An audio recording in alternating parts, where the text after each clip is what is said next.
நான் உங்கள் சிப்பிப்பாறை ஜோதிடரசு ஆதிராகவன் ஜெயபாலாஜி.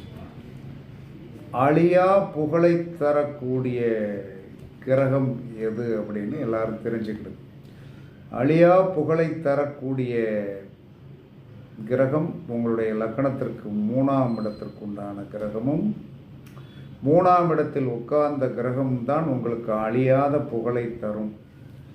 3ஆம் இடம் என்பது உதவுகின்ற பாவம். தைரியம், வீரியம். லக்கணத்திற்கு 3ஆம் இடம் எப்பயுமே பகை வீடாகத்தான் வரும். ஆனால் அதுதான் உங்களுக்கு என்ன சொன்னா அழியா புகழை தரும். அந்த 3ஆம் இடத்துக்கு உண்டானவர் யார், அந்த 3இல் உட்கார்ந்திருக்கிறவர் யார் என்பதை நீங்கள் பார்த்து கொள்ளுங்கள். பார்த்து கொண்டு வந்த சரணா அதை நீங்கள் ஒரு கண் வச்சுக்கிட்டீங்கன்னா அதில் மூலமாக உங்களுக்கு ஒரு நன்மையான ஒரு அமைப்பு வரும். இதை பயன்படுத்தும்.